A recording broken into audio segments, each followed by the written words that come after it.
சிறகடி காசை அடுத்த வர எபிசோடில் பார்த்திங்க அப்படின்னா ரவி ஸ்ருதி பேசிகிட்டு இருப்பாங்க. ஸ்ருதி பார்த்திங்க அப்படின்னா என்னதான் ரோஹிணி தப்பு பண்ணாலும் அவங்க மனோஜ் வந்து இப்போ வரைக்கும் லவ் பண்ணுறாங்க. அவங்க வந்து அவங்க வாழ்க்கையை மறைச்சது தான் தப்பு. ஆனால் மனோஜ் மேலே இப்போ வரைக்கும் வந்து லவ் பண்ணுறாங்க. அவங்களுக்கு ஒரு சான்ஸ் கொடுத்து அவங்க சேர்த்து வச்சா தான் என்ன அப்படின்னு சொல்லிட்டு பேசுவாங்க. என்னதான் இருந்தாலும் அவங்க பாசம் மறைச்சது ரொம்ப தப்புன்னு சொல்லிட்டு ரவி பார்த்திங்க அப்படின்னா ஸ்ருதிக்கு வந்து ஆப்போசிட்டாக பேசுகிறாங்க. இன்னொரு சைடு பார்த்திங்க அப்படின்னா மனோஜுக்கும் ஹரிணிக்கும் நடக்க வந்த கல்யாணம் வந்து நின்றுச்சு. அது மட்டும் இல்லாமல் சிந்தாமணியை பார்த்திங்க அப்படின்னா வந்து போலீஸ் அரெஸ்ட் பண்ணுற அளவுக்கு முத்து வந்து செஞ்சுட்டாரு. முத்து பார்த்திங்க அப்படின்னா மீனாவை கத்தியில் குத்துனவனை பார்த்துட்டாரு. அவனை பார்த்துட்டு போலீஸ் ஸ்டேஷன் கூட்டிகிட்டு போயிட்டு விசாரிக்கும் போது தான் சிந்தாமணி தான் அதை செய்ய சொன்னாங்க அப்படிங்கிற உண்மை வெளியே வருது. இதனால் இந்த வீடியோவை ரெக்கார்ட் பண்ணி போலீஸ் கிட்ட காமிச்சு சிந்தாமணியை போலீஸ் அரெஸ்ட் பண்ணுற மாதிரி வச்சுட்டாரு.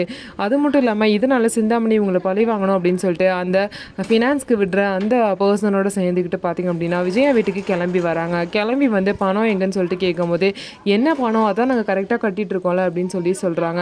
அதுக்கப்புறம் பார்த்திங்க அப்படின்னா இந்த மாதிரி விஜயா வந்து அண்ணாமலைக்கு தெரியாமல் அவங்க வீட்டு டாக்குமெண்ட்டை திரும்ப வாங்கி அதை வந்து இவர்கிட்ட அடமானம் வச்சு பணம் வாங்கின விஷயம் எல்லாத்தையுமே சிந்தாமணியும் அவரும் சொல்கிறாரு.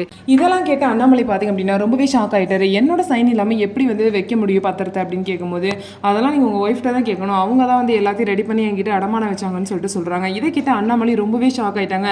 என்னோட உழைப்பெல்லாம் நீ எடுத்துக்கிட்ட, அது மட்டும் இல்லாமல் இப்போ ஃப்ராடு தரம் பண்ணி என் வீட்டையும் வந்து இப்படி வந்து பத்திரத்தை வந்து வச்சுருக்கீங்கன்னு சொல்லிட்டு மனோஜ் விஜயா வந்து அண்ணாமலை திட்டுறாங்க.